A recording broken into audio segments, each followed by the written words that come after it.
9 years ago, early into his time as the owner of the LA Clippers, Steve Ballmer was worth $23.5 billion.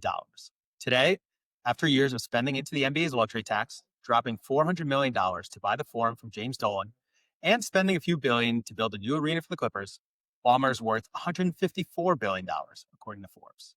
He's the wealthiest team owner in the NBA and in sports, and it's not even close. He's the ninth richest man in the world. Now, as Ballmer finds himself in the middle of a league investigation for cap circumvention, his wealth is coming up as a symbol of what he might have done.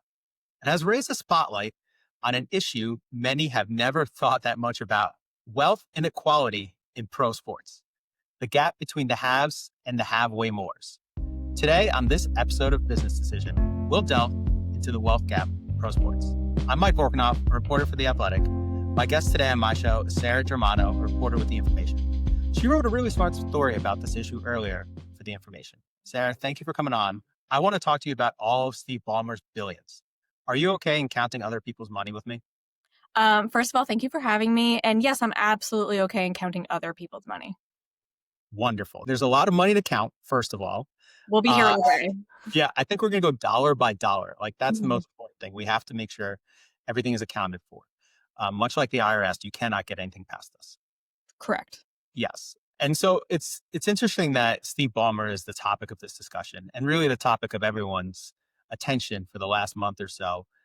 We'll do the TLDR on the Kawhi Leonard cap circumvention investigation if we need to, but basically, Steve Ballmer put a lot of money into this company called Aspiration that went belly up, and Aspiration paid $28 million in an endorsement deal to Kawhi Leonard, for which he did nothing, and gave him a $20 million equity deal. And the NBA is now investigating to see if this cap circumvention. That's the shortest way I can possibly put this without getting into the minutia. There's been a lot of great reporting by the Pablo Torre Finds Out podcast. I've done some reporting on my own.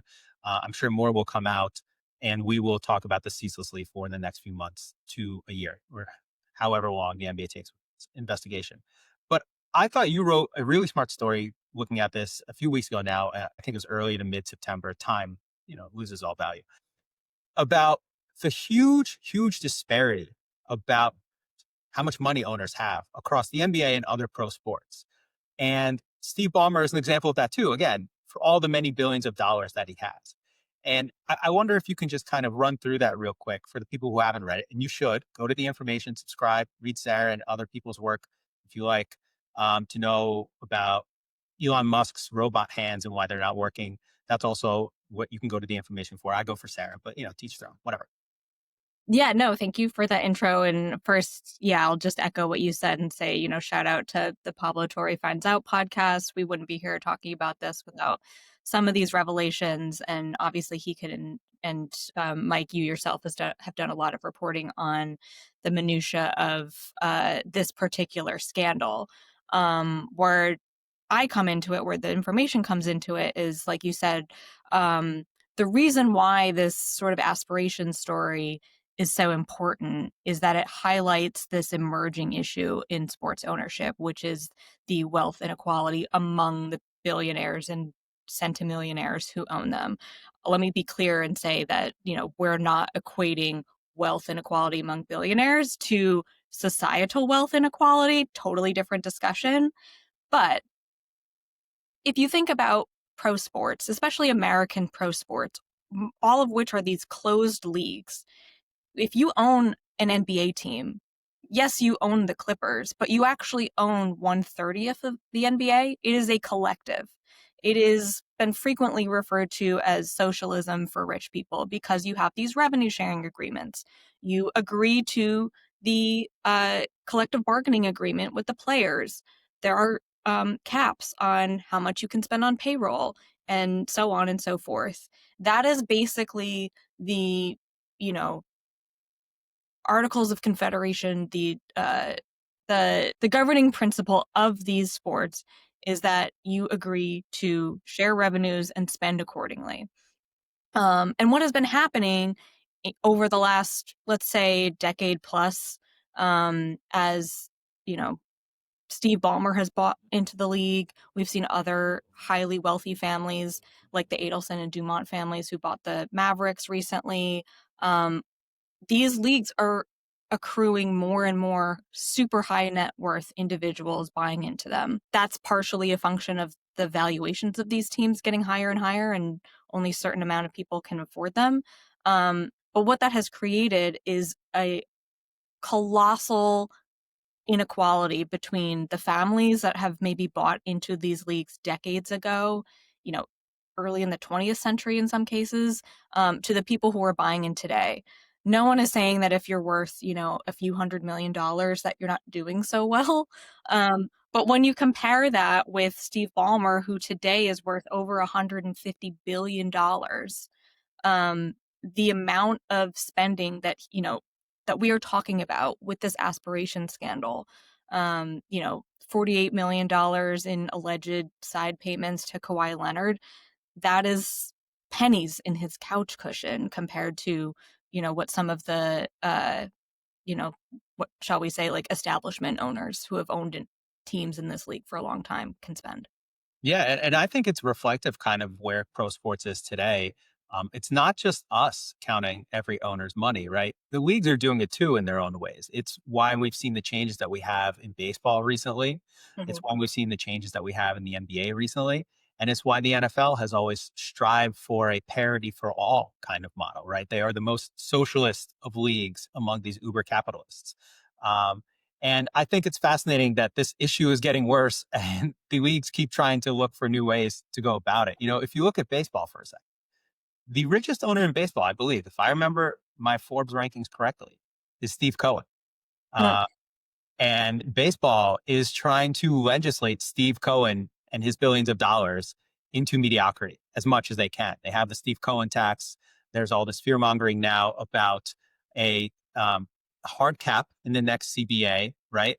And again, this is to limit people like Steve Cohen, and it's something that every league is trying to figure out. The NBA obviously did it in its last CBA by putting in the second apron. And who was that trying to limit? It's a little guy in Los Angeles named Steve Ballmer. I was curious, as someone who's looked into this, what do you think the effects of this? Again, we're going to call this in a semi-serious way, wealth inequality. Like, what has that meant for pro sports in actuality? Like, how have we seen that actually affect basketball, the NBA, the NFL, baseball, like whatever sport you want to choose, whatever example you want to give? I think it's a good question, and maybe to answer it, we have to pan out a little bit and say, like, why is this happening? Why are there these attempted constraints around the ultra wealthy buying into these leagues? To answer that, you have to ask another question, which is, why are these ultra wealthy people buying into the leagues in the first place? And that is somewhat a function of leagues needing super, super wealthy people to buy in. Steve Cohen is a great example. Who owned the Mets before Steve Cohen? The Wilpon family. Why did the Wilpon family have to sell? They made some bad investments with Bernie Madoff, infamous Ponzi scheme, convicted felon, lost a lot of money for a lot of people. And any Mets fan you've ever met had complained for years and years that they were so far outstripped by other teams who were able to spend more because their owners were more wealthy. When you think about the bids, rather, to buy the Mets franchise, ultimately Major League Baseball owners who vote on who is approved to buy a team, they chose Steve Cohen because he had the deepest pockets of anybody else bidding. And then you take into effect that was happening. Steve Cohen was buying the Mets in 2020. COVID was going on. There was a brief period, but an acute period where, the economy crashed. There was this question about, will live sports continue? Will we ever have live sports again? And with 5 years hindsight, we can look back and say, actually, live sports were among the most resilient businesses. Um, you know, the demand to watch them, to attend them, um, you know, only increased, making them more attractive assets. So you have this dual phenomena where league owners want ultra wealthy people to buy in. They want, the deeper pockets, the better. It creates a healthier league overall for everyone. And then because sports are increasingly looked at as assets, as investment decisions that generate ample returns, you get even more competition, and you have ultra wealthy people like the Adelson and Dumont family, like the Steve Cohens, who are buying these sports assets. So long-winded way of partially answering your question, which is why, why is this happening? What's going on? The leagues are somewhat a victim of their own success.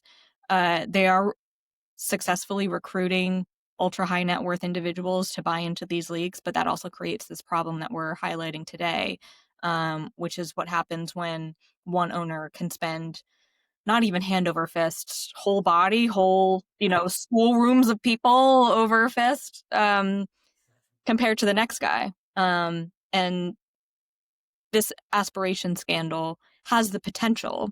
And Mike, I know you and I have talked about this to some degree. A big question that we're hearing is like, to what extent are the other owners upset about this? Are they uh, throwing hands? Are they having arguments? Are they calling up Adam Silver and complaining? And I think that will depend ultimately on the outcome of the league's independent investigation, but it has more potential than anything else to create rancor among the 30 owners. Yeah, absolutely. And I thought, you know, in the NBA, which is the league I know the best, in 2023, they signed their new CBA, right? And to me, that was really a novel CBA, a negotiation, and a novel CBA because every time we hear about CBA negotiations, like look at baseball now, look at the NFL, even the NBA previously, it was owners against players. Very much two sides fighting for every dollar, every percentage of revenue. This past CBA, it was owners against owners. It was an internecine affair. They wanted to limit themselves, right? It was really fascinating. They said to the players, keep your 51%. You will get your money no matter what. We want to limit how it is paid out and which teams can pay the most. And it's probably not a coincidence that this came at the very same time that Steve Ballmer was getting all his billions, right? As I said earlier, his net worth has nearly sextupled in the last 10 years. Like, that's insane. He was worth 23.5 billion before this. He is now the ninth, he's in the top 10 up there in the world. You look at Miriam Adelson, who bought in, I think a little bit after the CBA was signed. She's the second wealthiest owner in the NBA at 37.5 billion. A lot of money. Like Steve Ballmer probably pays that in rent every month, right? Like that's, compared to what he has. They're the next wealthiest owners in the NBA, and Steve Ballmer has 4 times their net worth. That's crazy. That's insane. That's how And much that's just more. between 1 and 2, Yeah. in rankings of NBA owners. It's And crazy. you put out this skeet the other day about all the wealthiest like NBA owners. Matt Ishbia, who's in the top 10, I think he's like 7th or 8th guy. He just called himself, a very rich, wealthy, successful person in his press conference the other day. He's got 1/15 roughly of the money and wealth that Steve Ballmer does. So there's this very clear opportunity to use your money to your advantage. And the NBA is trying to reckon with this too. It's allowing sovereign wealth funds in, it's allowing governmental investment groups like the one that just bought into the Raptors a few years ago. It's looking for private equity companies because it's running out of super wealthy people that can buy into the league. And I think that will further increase kind of this difference on the top end of the owners like Ballmer and the Adelsons and whomever else eventually buys into the league, and the owners who are just getting in. We just saw this. I've been doing some reporting on, much like you, on all these NBA ownership groups, and the word that's new to me that just got introduced to me, and tell me if you've heard this before, is poverty billionaire. Have you heard this phrase before? I've heard it. I've heard it before. It was especially it was popping up in some of my mentions when we were sharing this story. An interesting set of reactions that I think we got to writing about this was like you saw fan groups from around the NBA interpreting this through their own lens.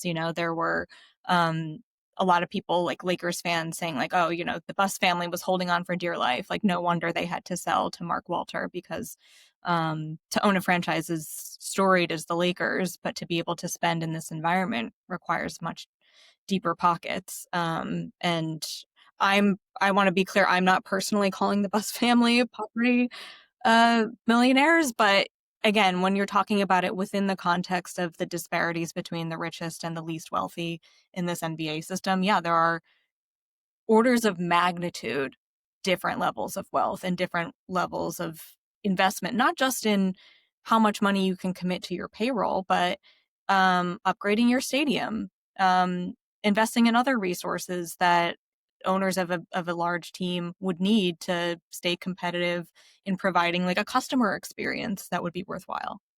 Yeah. And it's going to affect every part of sports. Someone like Steve Ballmer can go out and build an Intuit Dome for $2 billion and drop and another $400 And not million blink. and not blink. Yeah, spend another 400 to pay off James Dolan to buy the forum and end that beef about I forget exactly what it was, but somehow related. Um, and others have to bring in private equity partners. They have to bring in someone to help out with the real estate side of things, to help out with capital calls if you're losing money. And to me, it's fascinating because who your owner is, I feel like will matter way more than ever going forward in baseball, in the NBA, because you're going to need someone who can support these payrolls, who can support all these other projects that they're trying to do that you mentioned. And you have to be able to pay for a huge front office to remain competitive with the rest of the league. Um, I wonder, because a lot of the people that we focus on are NBA owners. Is this particular to the NBA, or do we see this across other sports too, where the wealth disparity between the owners matters, and where it's so obvious in the way that teams are, managed and the way that teams operate? It's a good question, and I think there are some obvious and also not so straightforward answers. The first one that comes to mind, obviously, is baseball. Baseball famously does not have a salary cap. It is a defining um, principle of how this league is governed. It's why baseball and its Major League Baseball owners and their players association have historically had really contentious labor disputes because the players have one of the strongest unions in the country. They will revolt if there is any suggestion of the imposition of any kind of salary cap. And you think about who's achieving and who are consistent winners in Major League Baseball these days. The Dodgers. They paid 1.1 billion just in one free free agency period to acquire Shohei Ohtani, and some additional players. I think that was it winter of 2024, about 18 months ago, and they won the World Series. They won the World Series last year. You have to spend to be competitive in baseball. That's why the Yankees had been hated for decades, because they had consistently one of the highest payrolls in the sport and had a dynastic run of World Series. So there's the baseball situation, which we can put in one bucket, but they have a slightly different governance structure without the salary cap. In The reason why NBA and the NFL are slightly different is that the NBA has a much, much smaller roster situation. Um, NFL teams have absurdly large rosters with lots of players. Ultimately, what you need to have a competitive NFL team is like a great quarterback and, offensive lineman. But assembling an NBA team that can compete, deep into the season, um, into the NBA finals, like you're working with smaller rosters and you ultimately need to be more conscientious about who you're spending on, how long that bench is actually going to serve you. We're seeing this happen with the Celtics right now. The Celtics are probably the foremost example of this new NBA CBA with the second apron. You can keep a really talented, high paid team together only for a few seasons before you start getting hit with penalties. And what have we seen? Drew Holiday is now, off The to Portland Trailblazer. he's at Portland. Al Horford's now going to the Warriors. The whole core of that team that won the 2024 NBA Finals is now being broken up because of these new constraints in the CBA. So, do you think that this essentially billionaire proofing that the NBA is trying to do, Ultra billionaire ultra proofing. billionaire proofing, sorry, can work? Because I find it fascinating. Even the two teams that everyone was trying to guard, although let's say the other owners were trying to guard against in the last CBA talks, were Steve Ballmer and the Clippers, Mhm. super wealthy, used all his money to just run into the negatives with the Clippers every year, run into the red. Didn't get much for it, but nonetheless was using his money as a weapon. The other team was the Warriors, who were also spending a lot of money, but were so successful that it seems like they were able to drive enough revenue to almost break even every year. And so their losses, if they had some, were significantly smaller. And so those seem to be the two ways to like try to bend the CBA to your desires, is to either just spend all your money and not care, or to be so successful that you eventually don't care. Is one of those two ways going to be palatable going forward? And why would it be the amount of money that you have? Well, there are only restrictions on salary cap spending. There are no restrictions on how much money you can spend on your Steve Ballmer could build 5 new stadiums if he wanted to. That would be cool. Theoretically, he could. I don't know why you would need 5 stadiums, but the sports experience, in other words, isn't just who you have in your starting 5 going out onto the floor. If you think about the totality of sports, which is an entertainment product, it's something that we consume on television or your streaming platform of choice. It is something that you buy tickets to and you take your family to. Potentially, you even buy season tickets and go several times a year. There are many different ways to consume and enjoy basketball, football, baseball, and an owner has to think about all of uh, those factions. So spending on your payroll is one thing, but there is and there has been a really competitive mindset when it comes to the full consumer experience. That's why you're seeing so many of these stadiums being developed and built. There was a failed effort by the Sixers organization to build their own stadium in downtown Philadelphia that basically got overruled, within their own city council. But at the end of the day, all of these owners are thinking about the totality of making their team, their franchise, an overall entertaining experience. And salary cap is just, or the salary payrolls are just one function of what it takes to be a great source of entertainment for your local community. Yeah, and you mentioned the Sixers. I would say they're an example of how much wealth matters and how it's leveraged in other ways across sports. Josh Harris and David Blitzer bought into the Sixers in 2011. They have since bought the Washington Commanders. Mhm. They have bought the New Jersey Devils. David Blitzer has a stake in the Cleveland Guardians that I think will allow him to become a majority owner in some amount of time. So that is the other interesting part about kind of these super billionaires getting into sports now, is that a lot of them are not stopping at just one team. They are building little fiefdoms across multiple pro sports leagues. And where there used to be rules against this, there is not anymore. And I think it's part of what you said recently, which is all these leagues need super high net worth individuals. There's only a finite amount of them. And so they're now owning teams across multiple sports. Right. The multi-club ownership model is something that we've been seeing develop basically through the 21st century.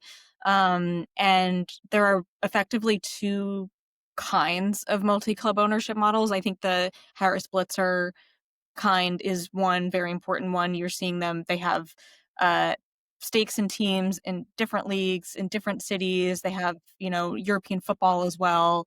Very popular for billionaire owners to have a portfolio of both American sports and European or global sports, and that's a full time job in itself. And then the other example I would say is maybe the Mark Walter, um, Guggenheim Partners. They've cornered the market on Los Angeles. Now they have the Lakers, they have the Dodgers, they have the Sparks.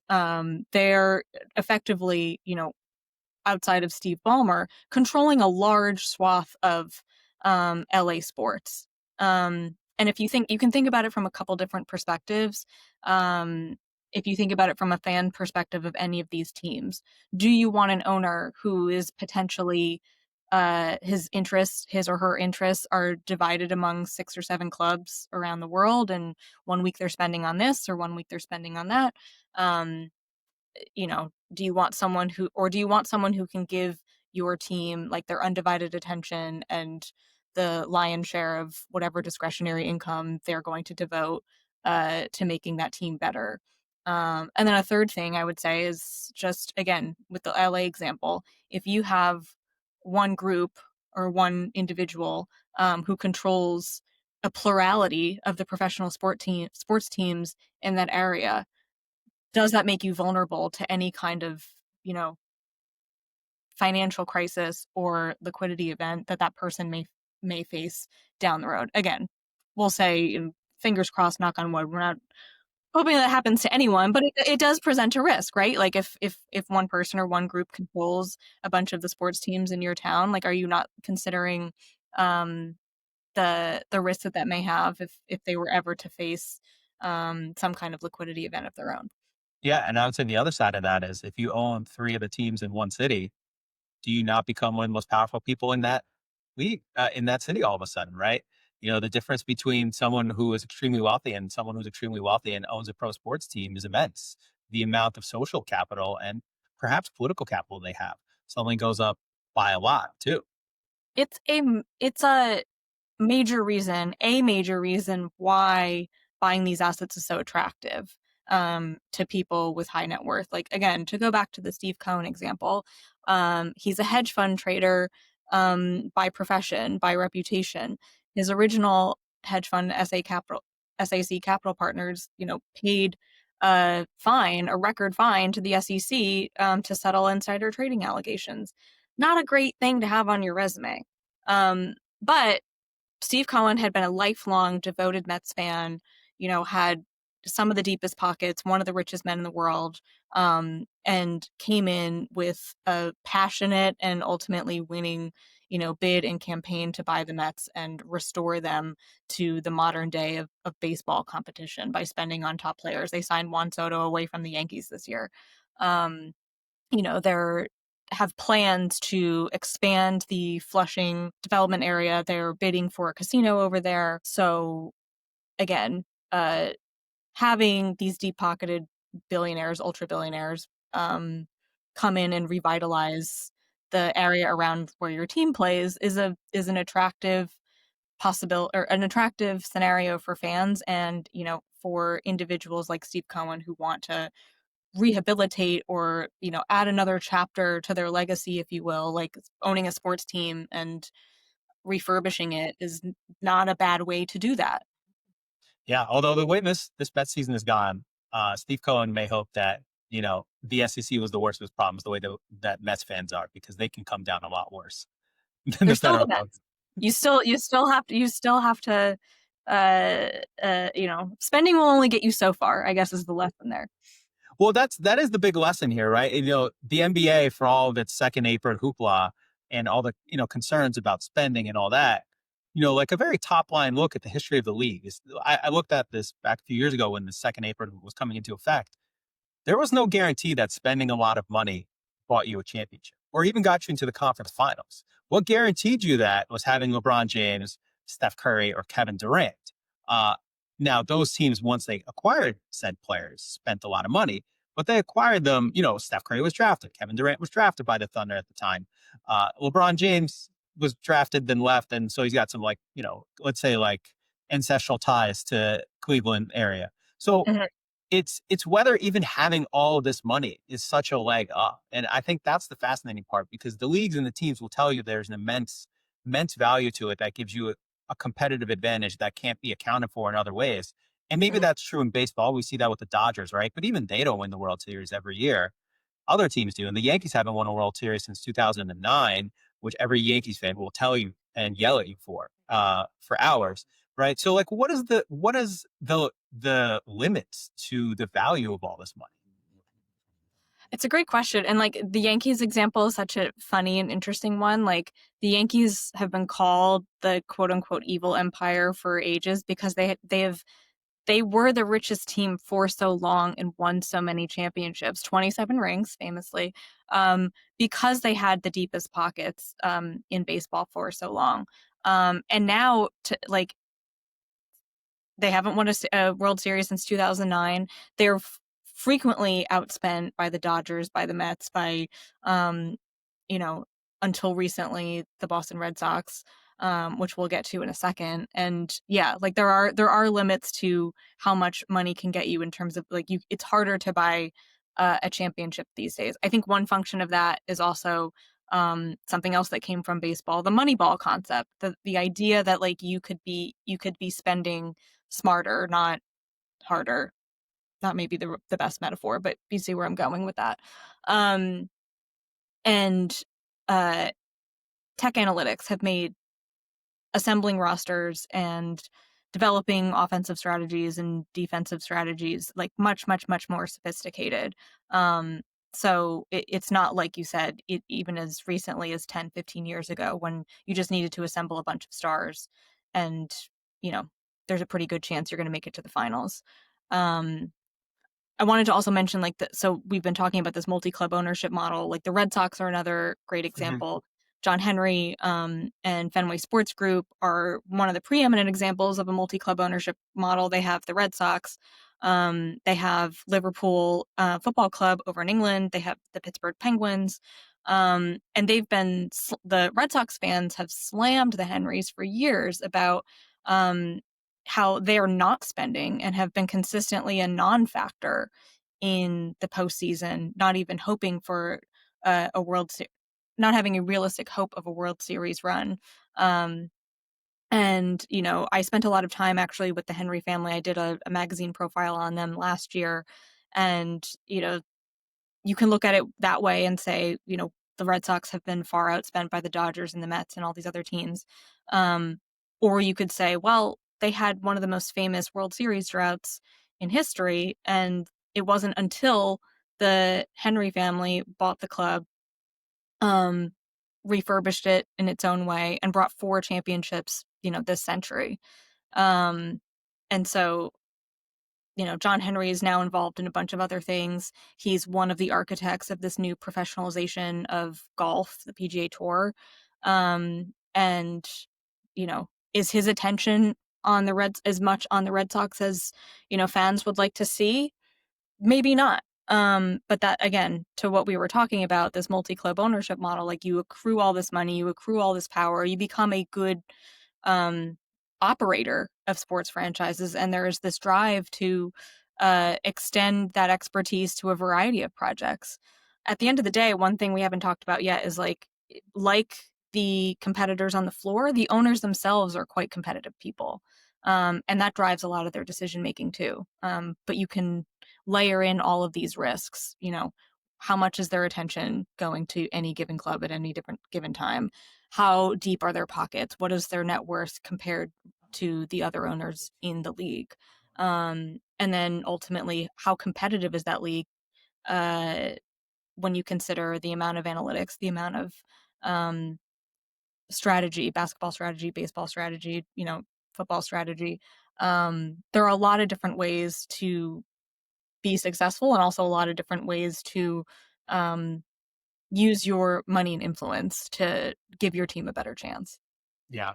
And it's going to be fascinating what happens here because I think this controversy, this capsular convention controversy, if we take it down the road for a minute, of let's say this has an air of real actual scandal there and is something that is true.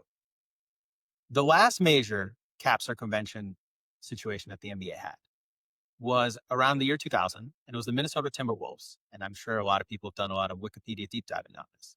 But that time, it was Joe Smith getting 3 supremely under market contracts, 3 1-year deals to then sign I think, $86 million contract, which was his market rate.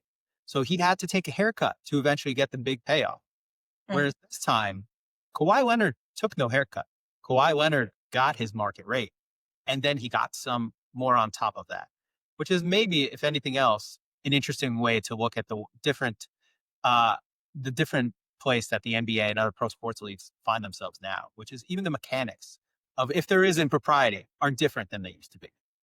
Completely. As I was writing the story we're referencing for the information just about the wealth inequality in the NBA, something my editor and I had talked about was this idea of, potentially, and I'll make a lukewarm claim here. I think that the uh, analysis of spending or potential impropriety, financial impropriety by front offices will be the sort of the scandal of the 21st century, the way that, doping scandals were the shock and awe scandals of the 20th century.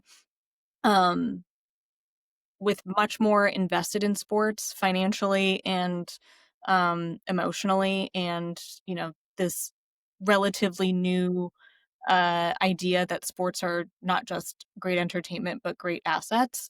There will be a lot more attention, um, emotion, and uh, overall importance placed on the way your front office operates and any allegation of impropriety. We're seeing it now with the allegations around Ballmer and the Clippers is generating a lot of discussion such that you and I are talking about it right now, such that, there have been other podcasts and articles written about this aspiration scandal.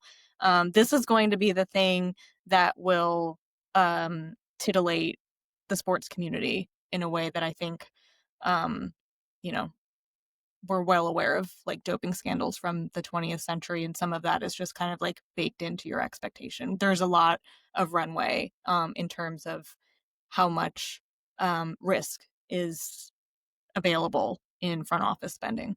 Yeah, and I think the funny thing is, successful Steve Ballmer was in his business career, his actual career, and all of these people are. It's the stuff that you do in sports that ultimately may be what people remember you for. Because Steve Ballmer might be successful Microsoft billionaire, but in a few years, or when it's all said and done, he might be Steve Ballmer, guy who potentially cheated with the Clippers, right? Like, or guy who did or did not win a title with the Clippers. And this is something that I think will be the case for a lot of pro sports owners now. The sports will go in front of what your business accomplishments are. Completely. And I mean, if it's quite possible, Steve Ballmer, I think, is quite famous because, look, he was with Microsoft in the 1990s.